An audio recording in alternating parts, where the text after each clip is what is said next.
하나님의 말씀은 마태복음 9장 36절부터 38절입니다. 무리를 보시고 불쌍히 여기시니 이는 그들이 목자 없는 양과 같이 고생하며 기진함이라.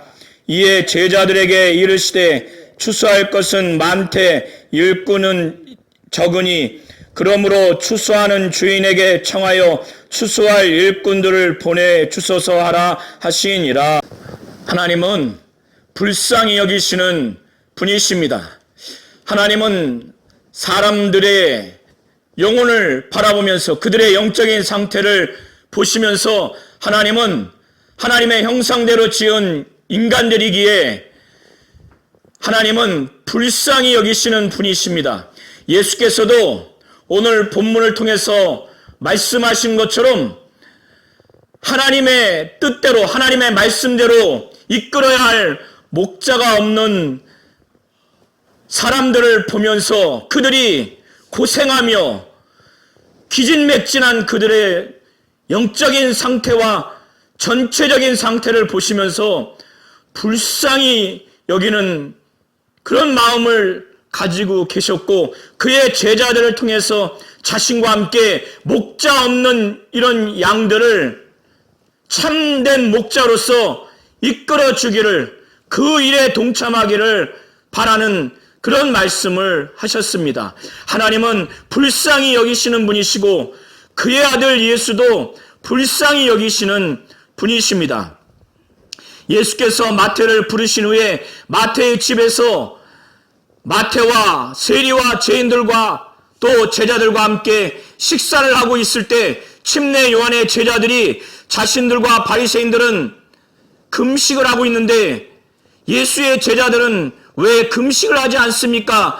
라고 의문을 제기했을 때 예수께서는 비유를 통해서 말씀하시기를 자신이 신랑이라고 하시고 혼인집 손님은 제자들이라고 말씀하시면서 신랑과 함께 하고 있는 혼인집 손님들이 신랑과 함께 있는 동안에는 슬퍼할 수 있느냐? 슬퍼할 수 없다는 의미의 말씀을 하시면서 그러나 신랑이 빼앗길 날이 이르니 그때는 그 손님인 제자들이 금식을 할 것이라는 말씀을 통해서 예수 자신이 메시아여 그리스도로서 말씀이 육신이 되어 오셔서 지금 공생의 사역을 하고 있는 이 동안에 제자들은 메시아이고 그리스도인 자신과 함께 기쁨을 누리고 또 즐거움을 누려야 할 때이지 슬퍼하거나 그래서 금식을 할 때가 아니라고 말씀하시면서 그러나 신랑이 빼앗길 날이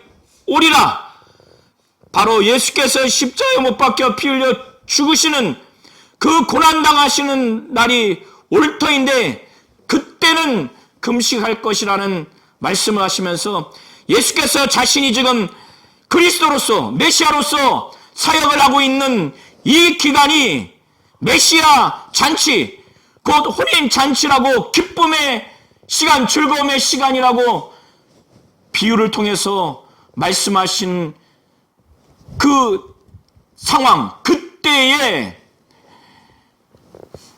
이스라엘의 회당장이자 관리인 야이로라고 하는 사람이 그의 외동딸 12살 된 외동딸이 죽게 돼서 마태복음에는 죽었다라고 표현되어 있고 마가복음과 누가복음에는 거의 죽게 됐다라고 그렇게 표현되어 있어서 예수 앞에 나왔습니다.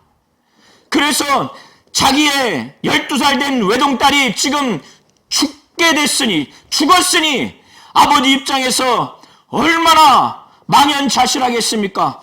온몸의 근육과 뼈와 심장과 모든 것들이 충격을 받아서 살 소망이 없고 너무나 슬픔에 잠겨있는 그런 상황이었을 겁니다. 그때 유대 종교 지도자이지만은 많은 지도자들은 예수께 대하여 불신과 적대적으로 대했지만 이만은 예수가 이적과 능력을 행하며 또 귀신도 내어쫓고 병도 고칠 수 있는 그런 권세와 권위 있는 자라는 소문을 직간접적으로 들었기에 그에 대한 믿음을 이 절망적인 순간에도 갖고 있어서 간절하게 의지하는 마음으로 예수의 발 앞에 무릎 꿇고 간곡히 구했습니다.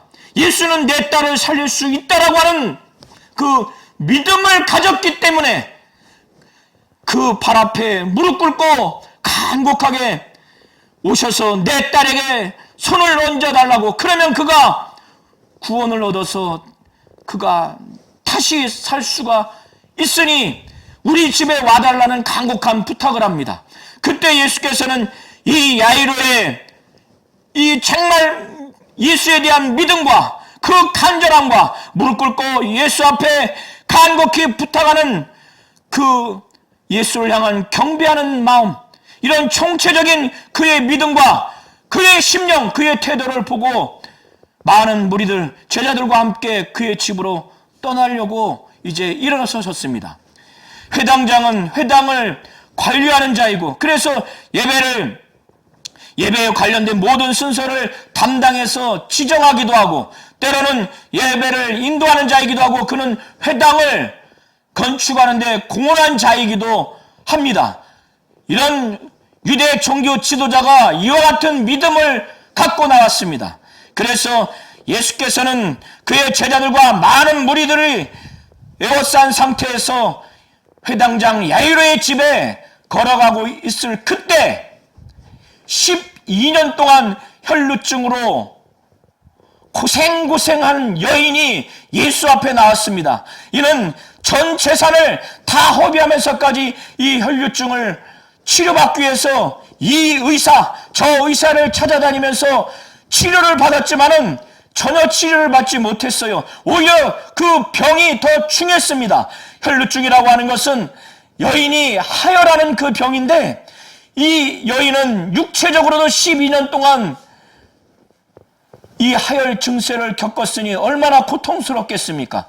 그리고 율법에 의하면 이렇게 혈루증을 병에 걸린 이런 여인은 부정하게 여깁니다. 그의 잠자리도 부정하게 여기고, 그의 앉은 자리도 부정하게 여기고, 그와 접촉한 자도 부정을 탄다고 그렇게 레위기 15장에 기록하고 있습니다.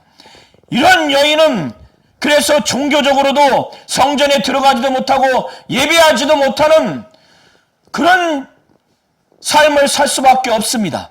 그리고 사회적으로도 가족뿐만 아니라 사람들로부터 부정하기 때문에 떨어져서 생활을 할 수밖에 없는 격리된 삶을 살 수밖에 없습니다. 육체적으로도 고통스럽고 사회적으로도 홀로 살아야 되고, 또 종교적으로도 부정한 자로 여김을 받아서 성전뿐만 아니라 성전에서 예배하는 것조차 할 수 없는 그런 삶을 살 수밖에 없는 이 여인이 동일하게 예수에 대한 믿음이 있는 겁니다. 간절한 믿음이 있는 겁니다.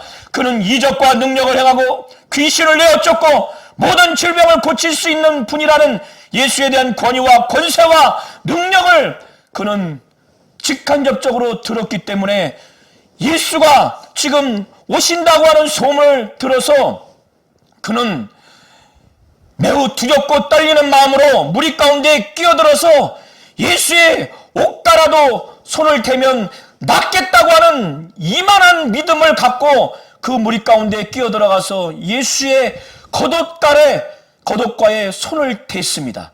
그 즉시 이 믿음과 마찬가지로 그 믿음의 결과로서 그는 온몸에 자기의 그 혈루 근원이 완전히 깨끗함 받은 것을 느꼈습니다.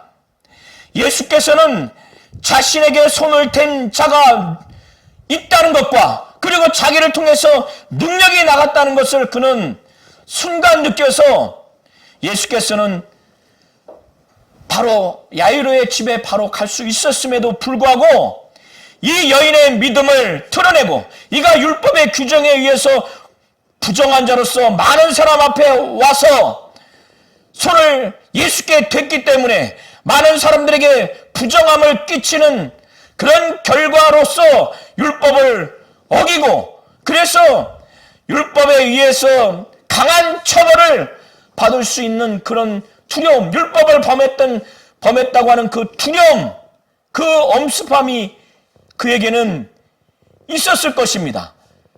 그래서 예수께서는 그가 율법에 의해서 정죄받고 두려움과 떨림으로 있지 아니하고 그가 믿음으로 행한 것이며 그래서 그는 그에게 평안함을 갖도록 하기 위해서 이 병에서 깨끗함을 받았다고 하는 그 치유의 선포가 필요해서인지 예수께서는 누가 손을 댔고 또 그 병이 다 나은 것을 아심에도 불구하고 무리들 가운데 또 제자들 가운데 보시면서 누가 내게 손을 댔느냐 이렇게 말씀을 하셨습니다. 그때 이미 출발 때부터 많은 무리들이 에워싸 있는 상황이기 때문에 그래서 밀고 있는 상황이기 때문에 거기에서 제자들이 아니 많은 사람들이 지금 주님을 밀고 있는 상황입니다. 이건 어쩔 수 없는 상황입니다.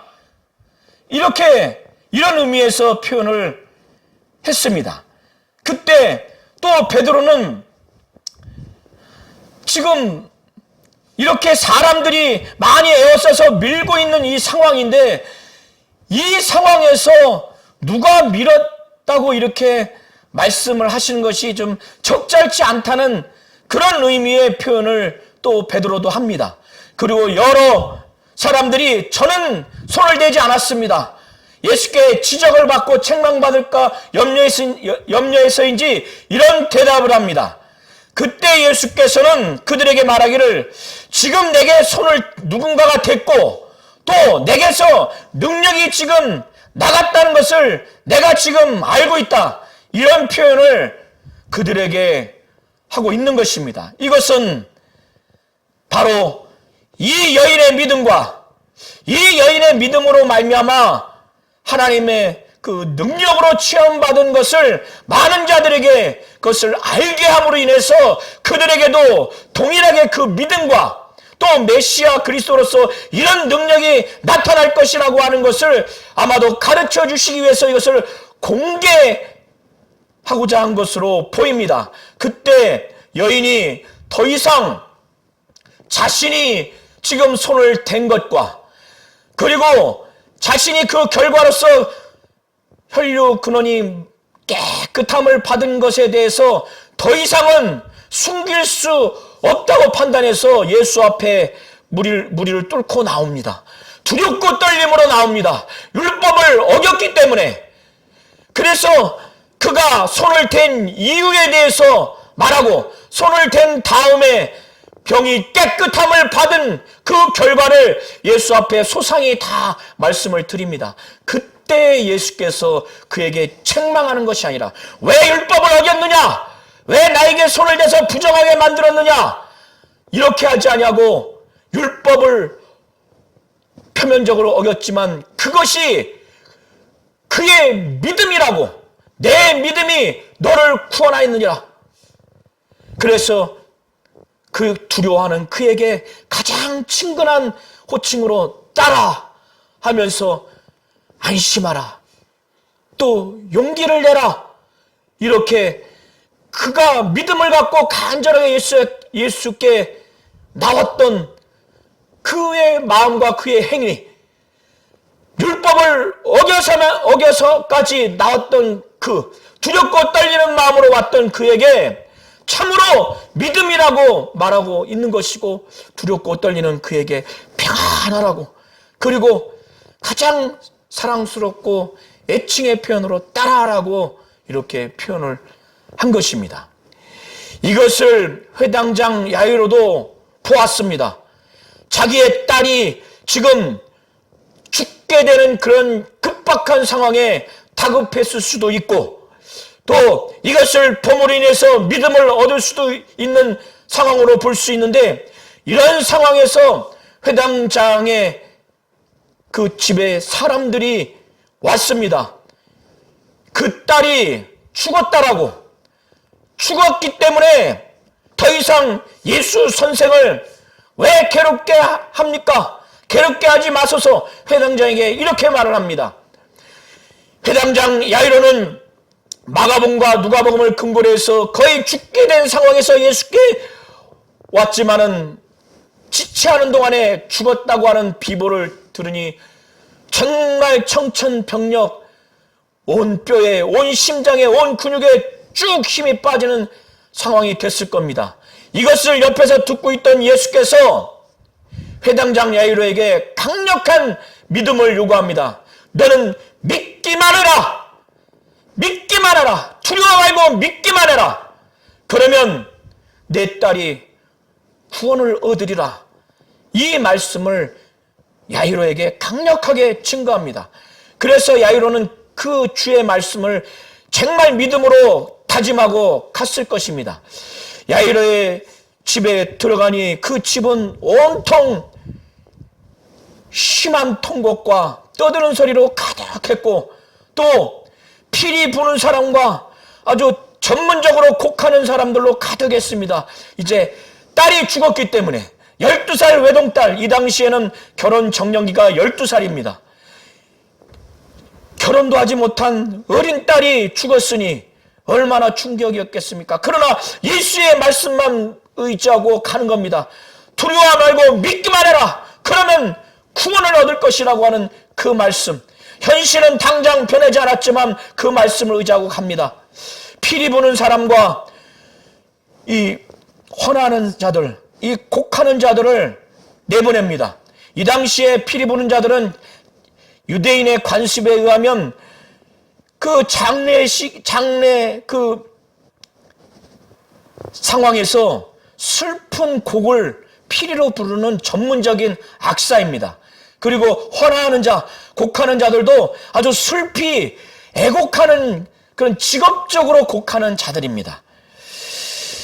많은 자들이 심한 통곡으로 울고 피리를 불고 또 떠드는 그런 가운데 예수께서는 이제 이가 육체적으로는 죽었지만은 이제 마치 자와 같이 바로 깰 수 있기 때문에 많은 자들을 그 집에서 내보냅니다. 그리고 난 뒤에 그의 부모와 베드로, 야고보, 요한만 데리고 들어간 다음에 그 헌화하고 애국하는 자들에게 이 아이는 죽은 것이 아니라 잔다라고, 육체적으로는 죽었지만은 이 죽음을 재해석하기를 잔다, 자는 자로 그렇게 말하니 그들이 비웃습니다. 예수의 말씀을 문자적으로만 들었기 때문에 비웃습니다.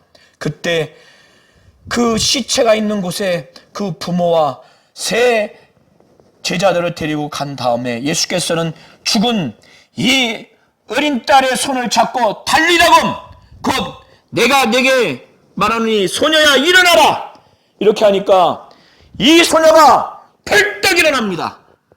그리고 걸어다녀요. 부모도 놀랬고 여러 사람들이 너무너무 놀랐어요. 죽은 자를 살렸으니 그 즉시로 놀라지 않겠습니까?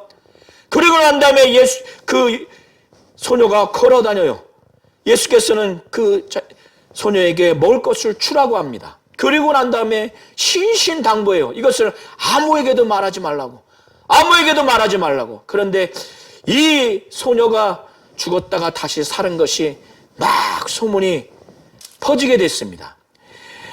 회당장 야이로의 집에서 나와서 어느 집으로 가려고 할 그때 예수가 메시아 그리스도라고 하는 믿음을 가진 두 맹인이 있었습니다. 앞을 보지 못하는 맹인이 있었어요.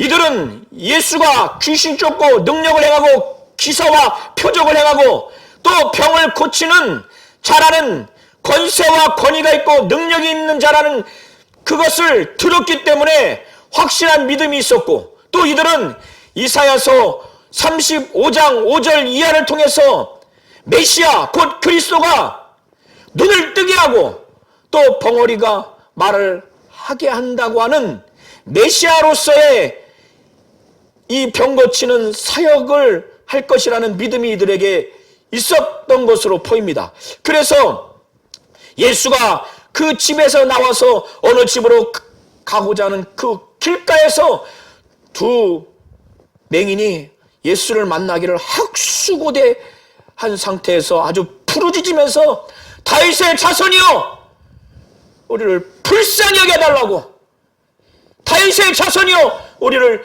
불쌍히 여겨달라고 이렇게 아주 간곡하게 부르짖습니다.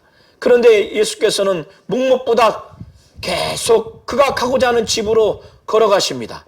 그리고 그 집으로 들어간 후에도 이 맹인들은 누구의 도움을 받고 왔는지 거기까지 쫓아가서 예수께 정말 불쌍히 여겨달라는 그런 간절한 마음, 그리고 자신들이 예수는 메시아여 그리스도라고 하는 확실한 믿음, 또 자신들의 눈을 반드시 뜨게 할 수 있다고 하는 그 믿음을 견고하게 가지면서 갔어요. 예수께서는 그때서야 이들에게 더 확실한, 더 강력한 그 믿음을 확인을 하는 질문을 하십니다. 내가 능히 이 일을 할 줄을 믿느냐? 곧 너희들의 눈을 능히 내가 뜨게 할 줄을 믿느냐? 하니까 그들이 말하기를 다윗의 자손이라고 하는 그 믿음에 더 나아가서 주님이라고, 주여, 주여 그렇습니다. 이런 고백을, 믿음의 고백을 합니다. 그때 예수께서 그들의 믿음을 정말 받으시고 그런 다음에 그들의 눈에 손을 대고 나니까, 그러고 난 다음에 내 믿음대로 될지어다, 그들의 믿음대로 될지어다 하시니까 바로 눈이 뜹니다. 이걸 믿으시기 바랍니다. 그리고 난 다음에 이들에게 아주 엄히 경계했어요. 아주 꾸짖으면서 이것을 아무에게도 알게 하지 말라라고 이렇게 엄히 아주 꾸짖듯이 그들에게 아주 경계를 했습니다. 아무에게도 알리지 말라고. 그런데 그들이 나가서 눈을 뜨게 한 이 이적을 예수를 통해서 경험했으니 그들이 이거를 막 알리게 된 겁니다. 예수의 말씀에 불순종한 것이죠. 아마도 예수께서는 이 당시에 유대인들이 정치적이고 군사적이고 또 왕인 메시아를 기대했기 때문에, 또 이적과 능력만, 병 고치는 자로만 자신을 여길 수 있기 때문에 하나님이고 하나님의 아들이자 메시아 그리스도라고 예수께서 직접 소개하기 전에 다른 경로로 퍼져나가기를 원치 않으셨던 것 같습니다. 두 맹인이 나갈 그때에 사람들이 귀신 들려서 말을 못하는 사람을 예수께 데리고 왔어요. 귀신 들려서 말을 하지 못하니 이가 얼마나 답답했겠습니까? 귀신이 이렇게 한 사람 육체 안에 들어와서 말을 못하도록 그렇게 저주하고 질병까지 일으키는 그런 존재라는 것을 우리 성도들이 아시기 바랍니다. 얼마나 고통스럽겠어요. 그러나 이 귀신 들린 자, 바로 말을 못하는 자도 예수에 대한 믿음이 있었던 것 같고, 이들을 데리고 온 자들도 믿음이 있었던 것 같습니다. 예수의 권세와 권위가 있고 그는 능력이 있어서 귀신을 내어쫓고 병을 고치고 또 이적과 능력과 아주 표적을 행하는 분이다. 그래서 귀신이 나가기만 하면 깨끗함을 받는다는 믿음을 갖고 온 것 같습니다. 그래서 예수께서 그에게 귀신을 내어쫓으니 순간에 말 못하는 사람이 말을 하게 돼요. 얼마나 그가 감격했겠습니까? 옆에 사람들이 얼마나 아주 놀랬겠습니까? 아주 충격을 받지 않았겠습니까? 이스라엘 역사를 통해서 이런 사건은 단 한 사건도 없었습니다. 귀신을 쫓는 사건도 없을 뿐더러 귀신이 나가서 말을 못하는 자가 말을 하는 사건은 없었기 때문에 이것을 본 사람들이 아주 충격에 빠져서 굉장히 놀랍게 여겨서 그들이 말하기를 이스라엘 가운데서 이런 일을 본 적이 없다. 그런데 이 귀신이 들려서 말을 하지 못한 자가 예수께서 귀신을 쫓아줘서 귀신이 나간 이 사건을 바리새인들은 부인하지를 못해요. 그러나 이 원인, 이것이 어디에서 왔는가에 대해서는 이들이 아주 사단적으로 마귀적으로 대적을 합니다. 비난을 합니다. 예수가 이렇게 귀신을 내어 쫓아서 벙어리가 말을 하게 된 이것이 귀신의 왕 바로 사단 마귀를 의지해서 예수가 귀신을 쫓아낸 것이다. 이렇게 아주 사단적인 아주 마귀적인 행태를 보입니다. 예수께서는 모든 도시와 마을에 두루 다니시면서 회당에 들어가셔서 하나님의 뜻대로 하나님의 말씀을 증거했습니다. 말씀을 가르치셨고 또 천국 복음을 증거했습니다. 누가 하나님의 나라, 천국에 대해서 실감나게 가르치고 증거할 수 있습니까? 예수만이, 하늘에서 온 자만이 그를 가르칠 수 있지 않겠습니까? 그걸 증거했어요. 그리고 모든 병과 모든 약한 자를 다 고치셨습니다. 이렇게 말씀 사역과 치유 사역과 또 약한 자를 고치는 사역을 강력하게 하시는 과정에서 그 많은 무리들을 보시면서 너무너무 불쌍한 마음이 드셨던 거예요. 왜 그런 마음이 들었느냐? 그들이 너무너무 고생한다는 거예요. 너무너무 기진맥진 힘들면서 살아간다는 거예요. 영적인 실상과 영적인 그 세계와 그 영적인 모습을 보았기 때문에 그런 거예요. 그러나 그 원인이 어디에 있는가를 보신 거예요. 이들을 인도할 목자가 없다는 거예요. 이들을 하나님 뜻대로 하나님의 말씀을 가르쳐줄 목자, 하나님의 나라의 복음을 가르쳐줄 목자, 모든 약한 것과 모든 병자를 고칠 목자가 없기 때문에 이들이 이렇게 고생하며 기진맥진하고 있구나. 그래서 참된 목자로 예수께서 지금 나타나서 가르쳐 주시지만 자기와 함께 자기의 대를 이어서 제자들이 정말 이 목자로서 목자의 사역을 하기를 간절하게 원하는 마음으로 그들이 사명을 갖고 이렇게 해주기를 원하는 마음으로 오늘 본문을 통해서 말씀을 하시는 겁니다. 이에 제자들에게 이르시되 추수할 것은 많되 이렇게 말씀 사역과 치유 사역을 통해서 구원시켜야 할 자들 또 그들을 양육해야 될 자들은 너무나 많다는 거예요. 추수할 것은 많되 추수할 일꾼이 부족하다는 거예요. 참된 목자, 너희들이 제발 나서서 참된 목자가 되기를 바라는 마음으로 말씀을 하시는 겁니다. 그러므로 추수하는 주인에게 하나님께 청하여 기도하여 간구하여 추수할 일꾼들을 보내주소서, 이렇게 기도하라는 거예요. 이렇게 간구하라는 거예요. 제자들이 자기와 함께 참된 목자로서 주님의 사역을 함께 하기를 원하는 거예요.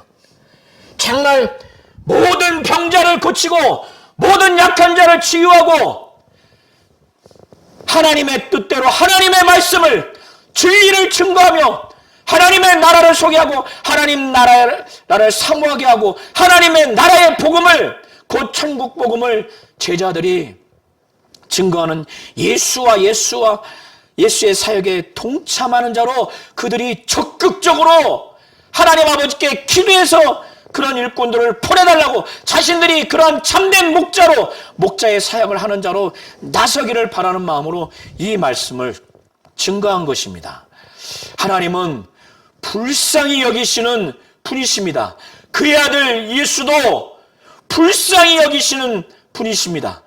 목자가 없어서 고생하는 그들을 보면서 기진맥진하는 것을 보면서 영적 참 목자, 예수와 같은 참된 목자, 성령으로 말미암아 예수를 소개할 그러한 지도자가 없는 영혼들은 목자가 없기 때문에 천국 복음을 들을 수가 없어요. 하나님의 나라를 소개받을 수가 없어요. 진리를 소개받을 수가 없습니다. 하나님의 뜻대로 가르치는 하나님의 말씀을 들을 수가 없어요.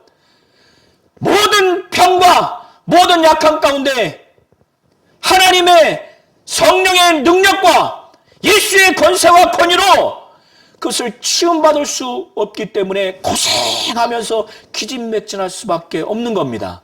하나님은, 주 예수는 이와 같이 예수가 모든 말씀을 가르치시고 천국 복음을 증거하시고 모든 병과 모든 약한 자를 치유하신 것처럼, 그래서 참된 목자로서 이들에게 하나님 뜻대로 가장 좋은 꼴을 먹이는 참된 목자로서 참된 목자의 사역을 하신 것처럼 우리 모든 성도님들도 그렇게 하기를 원하시는 겁니다.